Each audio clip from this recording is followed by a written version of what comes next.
ആദ്യം അമ്മയുടെ പ്രസിഡന്റ് ആവാം നമുക്ക്. അമ്മയുടെ പ്രസിഡന്റ് ആയതിനു ശേഷം നമുക്ക് 15 വർഷത്തിനുള്ളിൽ നമുക്ക് ചാരിറ്റി ഒക്കെ ചെയ്യണം. ആൾക്കാരെ പറ്റിക്കാൻ കണ്ണിൽ പൊടിയാൻ ചാരിറ്റി ഒക്കെ ചെയ്ത് വിജയ് ചെയ്ത പോലെ. എന്നിട്ട് നമുക്ക് പതിയെ CM ആവാം. ആദ്യം അമ്മയുടെ പ്രസിഡന്റ് ആയതിനു ശേഷം CM ആവാം. റോണിച്ചേട്ടൻ ഇപ്പോഴും ഒരു S എന്നുള്ളൊരു ഷർട്ട് ഇട്ടിട്ടാണ് വന്നത്. സൂപ്പർമാൻ അല്ല, അത് ശ്വേത ചേച്ചിയാണ്.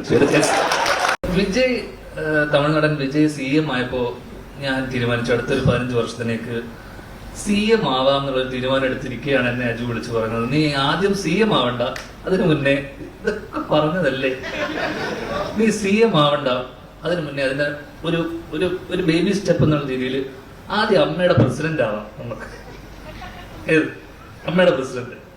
അമ്മയുടെ പ്രസിഡന്റ് ആയതിനു ശേഷം നമുക്ക് 15 വർഷത്തിനുള്ളിൽ നമുക്ക് ചാരിറ്റി ഒക്കെ ചെയ്യണം. ആൾക്കാരെ പറ്റിക്കാൻ കണ്ണിൽ പൊടിയാൻ ചാരിറ്റി ഒക്കെ ചെയ്ത് വിജയ് ചെയ്ത പോലെ. എന്നിട്ട് നമുക്ക് പതിയെ CM ആവാം. ആദ്യം അമ്മയുടെ പ്രസിഡന്റ് ആയതിനു ശേഷം CM ആവാം.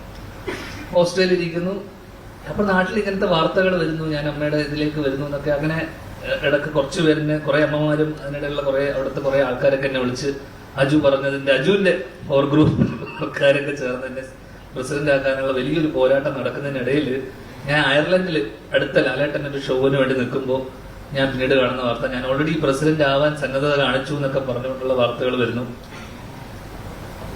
ഈ പവർ ഗ്രൂപ്പ് എന്ന് പറഞ്ഞാൽ ദിലീപേട്ട നിങ്ങളല്ല, അത് അജു വർഗീസ് ആണ്. നിങ്ങൾ ഈ പവർ ഗ്രൂപ്പ് അവിടെ ഇരുന്നു, അത് അജു വർഗീസ് ആണെന്നുള്ളത് ഇത് മനസ്സിലാക്കുക. റോണി ചേട്ടൻ ഇവിടുത്തെ എക്സിക്യൂട്ടീവ് കമ്മിറ്റി ബിനാമി നിങ്ങളുടെ ബിനാമിയാണ്.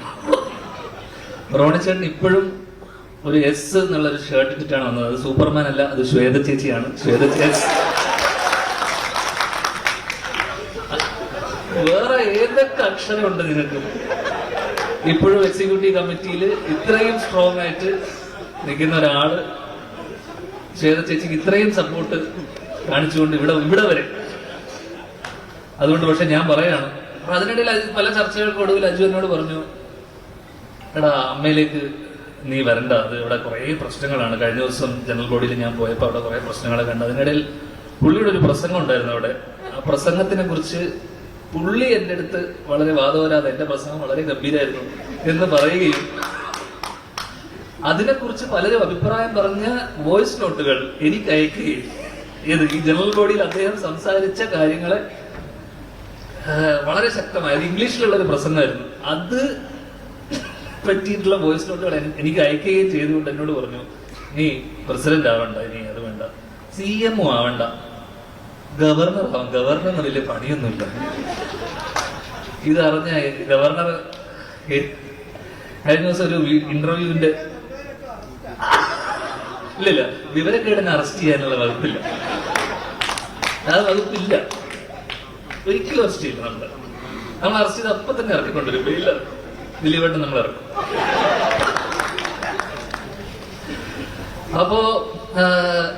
അപ്പൊ ഞാൻ ഇപ്പൊ ഇവിടെ പറയാൻ വിചാരിച്ച സാധനം എന്ന് വെച്ചാൽ, ഒരിക്കലും അതിനിടയിൽ എന്റെ അമ്മ എന്നോട് പറഞ്ഞു, മോനെ നീ അമ്മയുടെ പ്രസിഡന്റ് ആവാൻ പോകുവാണെന്ന് കേട്ടു മോനെ, അത് ഒരിക്കലും പാടില്ല, അച്ഛനൊരിക്കലും ആവാതിരുന്നതിന്റെ കാരണം നമ്മൾ സ്ട്രേറ്റ് ഫോർവേഡ് ആയിട്ടുള്ള ആൾക്കാർക്ക് അച്ഛനെ പോലുള്ള ആൾക്കാർ, എന്നെ പോലുള്ള ആൾക്കാർക്ക് അത് പറ്റില്ല. നമ്മൾ ചില കാര്യങ്ങൾ കണ്ണടക്കേണ്ടി വരുന്നു. എനിക്കത് മനസ്സിലായില്ല. പക്ഷെ CM ആയി എവിടെയും ഒതുങ്ങിക്കൂടാനിരുന്ന് ആഗ്രഹിച്ച എന്നെ അമ്മയുടെ പ്രസിഡന്റ് ആക്കി തീരൂ എന്നടങ്ങിയ വാശിയുള്ള എന്റെ മെന്ററിനെ ഈ വേദിയിലേക്ക് ഞാൻ വീണ്ടും സ്വാഗതം ചെയ്യുന്നു. അതോടൊപ്പം തന്നെ ഒരിക്കലും ആവാൻ പാടില്ലാത്ത, ഞാൻ ആഗ്രഹിക്കാത്ത അമ്മയുടെ പ്രസിഡന്റ് സ്ഥാനം ഞാൻ ഇവിടെ രാജിവെക്കും.